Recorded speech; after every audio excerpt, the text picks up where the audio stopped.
Hello दोस्तों, नमस्ते, राधे राधे। मैं आपकी साधना दुबे आज आप सभी के सामने एक बहुत ही प्यारा छठी बरही सोहर गीत लेके आई हूँ। दोस्तों, बहुत ही दर्द भरा है।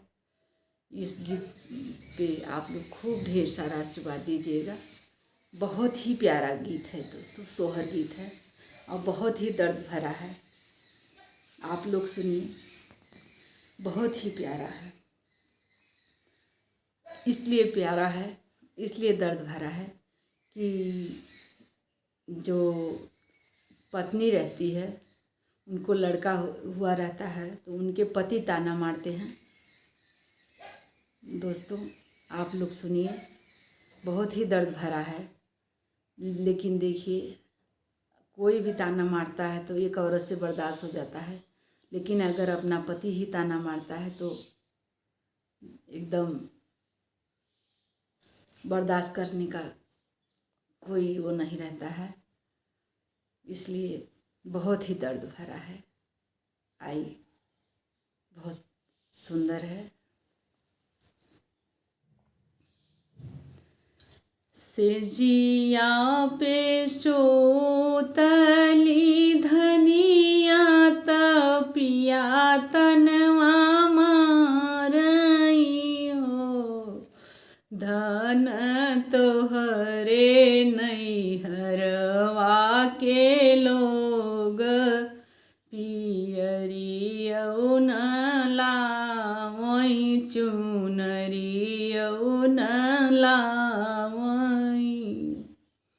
सेजिया पे सोतली धनिया तपिया तनवा मारई हो, धन तोहरे नैहर वाके लोग पियरियौ न लावई, पियरियौ न लावई हो। इतनी बचन सुनी धनिया त कोइलरी से अरज करई हो, कोइलरी चली जा तू हमरे नैहरवा, संदेशवा देइयव तू, संदेशवा देइयव तीऊ हो। कोइलरी चली जा तू हमरे नैहरवा, संदेशवा देइयव तू, अम्मा से कही दे तू, अम्मा से कही देती हो।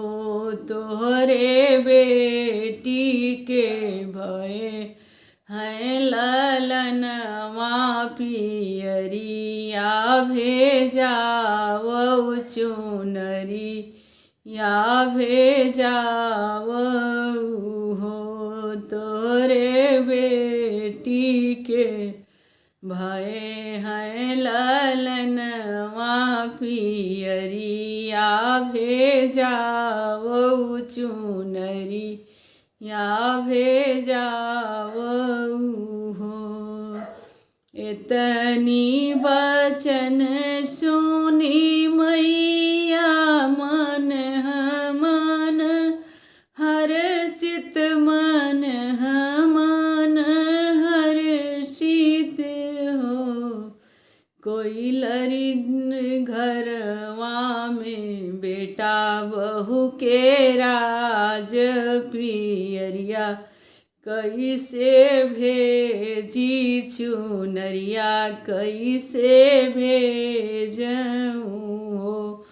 कोइलरी घरवा में बेटा बहू के राज, पियरिया कैसे भेजी चऊ, पियरिया कैसे भेजी, चुनरिया कैसे भेजऊँ हो।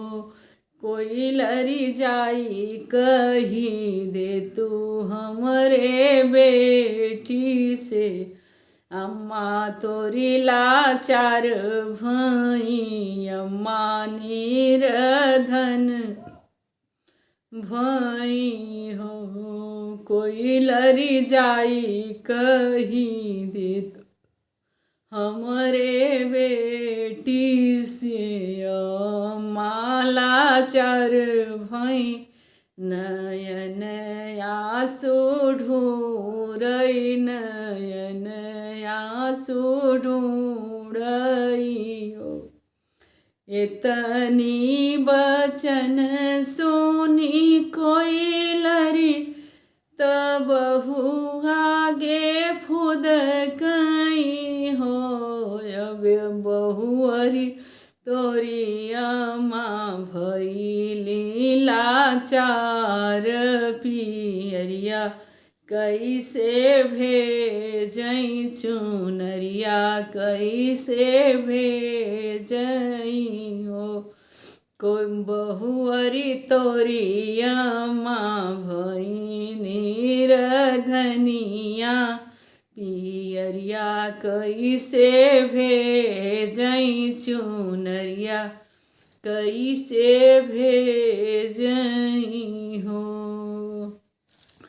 इतनी बचन सुनी बहुआ त कोई लरी से अरज करई हो। कोई लरी चली जा तू हमरे नैहरवा, संदेशवा देई अव तू, संदेशवा देई अवती हो। कोई लरी चली जा तू हमरे नैहरवा, भाभी से कही देत्यू, भाभी से कही देत्यू हो। तोहरे ननदी के भये हैं ललनवा, पियरी या भेजावऊ चुनरी, या भेजावऊ हो। इतनी वचन सुनी कोई लरी, पेड़वा से उड़ी गई हो। कोई लरी जाई पहुँची भौजी कैसे जरियात, जाई के फुद कई भौजी, आगे फुद कई हो। तोहरे ननदी के भये है ललनवा, पियरिया भेजावऊ, पियरी या भेजावऊ हो। इतनी वचन सुनी भौजी त कोई लरी से बतावई, त कोई लरी के सुनावई हो। कोई लरी जाई कही दे तू हमरे ननदी से हो। ननदी रोजई रोज ललना हो, पियरिया कहाँ पऊबई चुनरिया, कहाँ पऊबई हो। ननदी रोजई रोज ललना हो, पियरिया कहाँ पऊबई चुनरिया, कहाँ पऊबई हो। धन्यवाद दोस्तों। यह सोहर गीत, दर्द भरा सोहर, पति ताना मारते हैं, आप लोग हमारे गीत के माध्यम से सुने ही हैं। बहुत ही दर्द भरा सोहर गीत है दोस्तों। आप लोग खूब प्यार दुलार दीजिएगा हमारी इस सोहर गीत पे। धन्यवाद।